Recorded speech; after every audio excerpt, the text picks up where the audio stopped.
যেসব যোগ্যতা বিবেচনায় দেওয়া হবে বিএনপির মনোনয়ন। ত্রয়োদশ জাতীয় সংসদ নির্বাচনের প্রস্তুতি নিচ্ছে বিএনপি। আসন ভিত্তিক প্রার্থী যাচাই বাছাই প্রক্রিয়া প্রায় শেষ। দল যাকে মনোনয়ন দেবে নির্বাচনী মাঠে তার পক্ষে সবাইকে কাজ করার আহ্বান জানিয়েছেন বিএনপির ভারপ্রাপ্ত চেয়ারম্যান তারেক রহমান। সবকিছু ঠিক থাকলে চলতি মাসের মাঝামাঝি সময়ে একক প্রার্থীদের সবুজ সংকেত দেবে বিএনপি। ইতোমধ্যে প্রত্যেক আসনের মনোনয়ন প্রত্যাশীদের সঙ্গে বৈঠক করেছেন দায়িত্বশীল নেতারা। সম্ভাব্য প্রার্থী ও সংশ্লিষ্ট বিভাগ, জেলা, উপজেলার শীর্ষ নেতাদের সঙ্গেও কথা বলছেন তারেক রহমান। একই সঙ্গে জরিপে এগিয়ে থাকা মনোনয়ন প্রত্যাশীদের বিষয়ে আরো বিস্তর খোঁজ খবর নেওয়া হচ্ছে। প্রায় 70% আসনের সম্ভাব্য একক প্রার্থীর তালিকা দলটির হাইকমান্ডের কাছে। বিএনপির হাইকমান্ড বলছে, এবার শুধুই পরিচিতি দিয়ে মনোনয়ন মিলবে না। প্রার্থী হতে হলে জনগণের কাছে গ্রহণযোগ্য, সাংগঠনিকভাবে সক্রিয় এবং রাজনৈতিক ত্যাগ ও তিতিক্ষা থাকতে হবে। কোনোভাবে বিতর্কিত, নিষ্ক্রিয় কিংবা সুযোগ সন্ধানীরা যেন প্রার্থী হতে না পারেন, সেজন্যই এমন প্রক্রিয়ায় তারা হাঁটছেন। এদিকে যুগপথ আন্দোলনে থাকা মিত্রদের নিয়ে নির্বাচন করতে চায় বিএনপি। খোঁজ নিয়ে জানা যায়, প্রধান উপদেষ্টার ঘোষিত সময়সীমার মধ্যে নির্বাচন হচ্ছে, সেভাবেই প্রস্তুতি নিচ্ছে বিএনপি। চলছে নির্বাচন কেন্দ্রিক মাঠ সাজানোর কাজ। তফসিল ঘোষণার আগেই 300 আসনের মধ্যে অন্তত 70% একক প্রার্থী চূড়ান্ত করার প্রস্তুতি প্রায় শেষ পর্যায়ে। তাদের মাঠে নামার সংকেত দেওয়া হবে।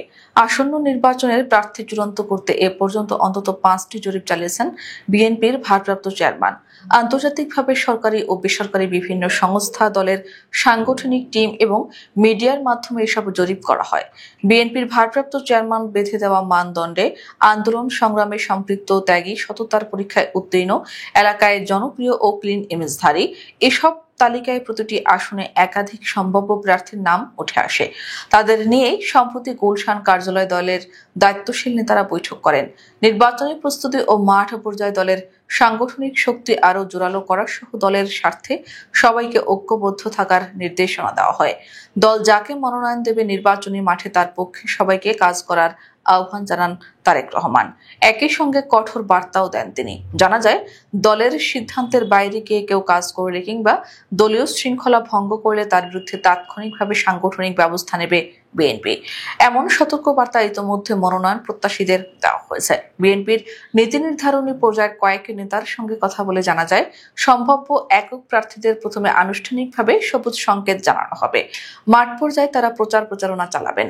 আসনগুলোয় অন্য যারা মনোনয়ন প্রত্যাশা করছেন তারাও সবুজ সংকেত পাওয়া প্রার্থীদের পক্ষে কাজ করবেন। এ সময় তাদের কঠোর নজরদারিতে রাখা হবে। সবকিছু ঠিক থাকলে তফসিল ঘোষণার পর দলের পার্লামেন্টারি বোর্ডের মাধ্যমে প্রার্থীতা চূড়ান্ত করা হবে।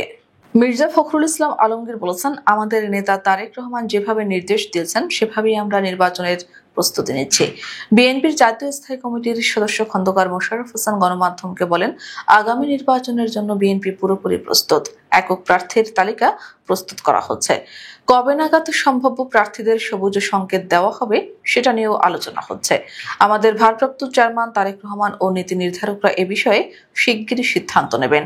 যদিও দলটির আরেকটি স্থায়ী কমিটির সদস্য সালাউদ্দিন আহমদ বলেছেন, খুব শিগগিরই আসন ভিত্তিক একক প্রার্থীকে মাঠে কাজ করার জন্য আমরা গ্রিন সিগন্যাল দেব।